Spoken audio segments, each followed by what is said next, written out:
नमस्कार बच्चों, कक्षा 11वीं विषय अर्थशास्त्र आर्ट्स वाले बच्चों के लिए अर्धवार्षिक परीक्षा 2021-2022 का पूरा पेपर का पूरा फुल सॉल्यूशन में लेकर के आया हूँ।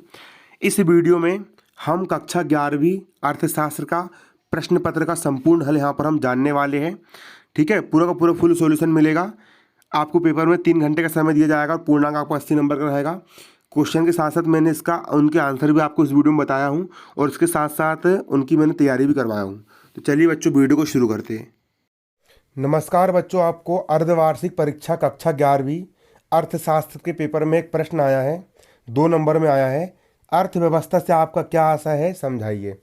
तो ठीक है बच्चों, ये क्वेश्चन कहाँ का है आप देख सकते हो। आपका यहाँ पर देख सकते हो, ब्रिटिश शासन का भारतीय अर्थव्यवस्था पर प्रभाव। आपकी जो खंड का खा है भारतीय आर्थिक विकास वाले किताब, उसका पहला अध्याय है, उसका यहाँ पर एक प्रश्न है। तो हम समझेंगे अर्थव्यवस्था से क्या आशय होता है ना। तो देखिए ना, अर्थव्यवस्था से आशय एक ऐसी प्रणाली से है, अर्थव्यवस्था का आशय एक ऐसी प्रणाली से होता है जिसमें सभी प्राकृतिक, भौतिक एवं मानवीय साधनों का प्रयोग करके विभिन्न वस्तु और सेवाओं का उत्पादन करते हैं। कई प्रकार की वस्तु, कई प्रकार का प्रोडक्ट बनता है, जैसे कि पेन बन गया है ना, या फिर कुरकुरे बन गए।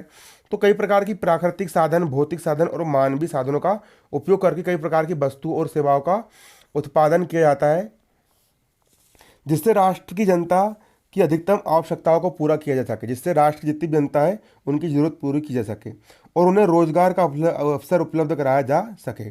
और जब लोग काम धंधा करके किसी चीज़ को उगाएंगे, जैसे किसान है, किसान खेत में काम करके गेहूँ उगा रहा है, तो उसको रोजगार मिलेगा, उसको काम धंधा मिलेगा।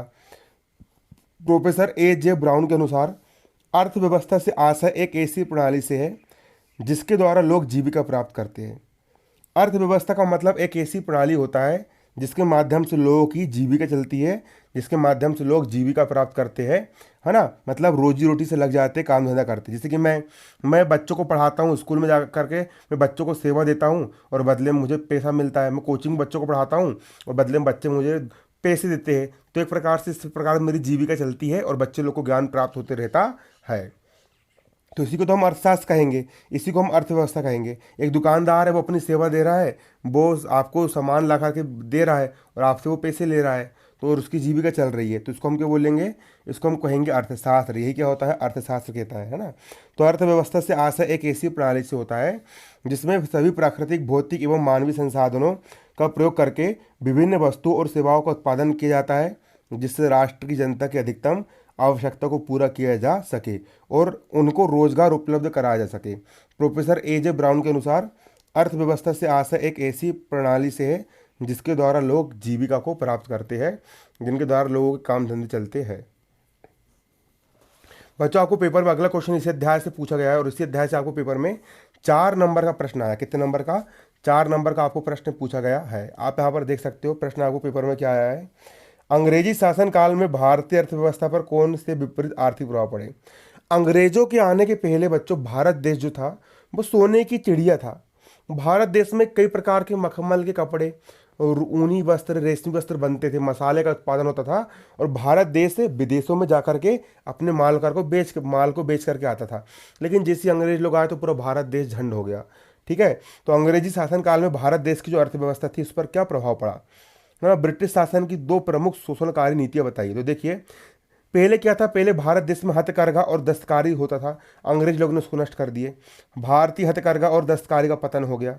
दूसरा, उद्योग और दस्तकारी के पतन से बहुत बड़े बड़े शहर उजड़ गए। अगला, लघु उद्योगों के पतन के कारण जनसंख्या का मुख्य भाव कहाँ पहुंच गया, गाँव में पहुंच गया और इससे सब लोग खेतीबाड़ी करने लगे तो कृषि पर निर्भरता में वृद्धि हो गई। अगला, कृषि पर जनसंख्या का अचानक दबाव पड़ने लगा और ब्रिटिश सरकार द्वारा खाद्यान्न के निर्यात के कारण अकाल वृद्धि हो गई।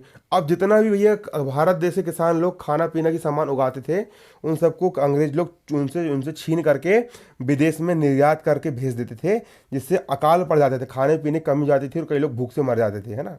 अगला, देश का विभाजन हुआ, देश को अंग्रेज लोग ने बांट दिया भारत और पाकिस्तान में। अंग्रेजी शासकों द्वारा यहाँ की अर्थव्यवस्था पर किया गया एक घातक प्रहार था। भारत 2 भागों में बांट दिया। भारत के विभाजन के बहुत बड़े बड़े कुप्रभाव पड़े और अर्थव्यवस्था पूरी तरह छिन्न भिन्न हो गई। भारत देश की अर्थव्यवस्था पूरी तरह टूट गई। तो बच्चों, 2 क्वेश्चन आप तैयार कर लीजिए और इसी प्रकार कक्षा 11वीं के कक्षा 11वीं की अन्य विषयों की तैयारी करने के लिए हमारे चैनल को सब्सक्राइब कीजिए। ये जो चैनल है भारतीय सर आर्ट्स कक्षा 11वीं और कक्षा 12वीं आर्ट्स के बच्चों के लिए बनाया गया है। धन्यवाद। जय हिंद, जय भारत।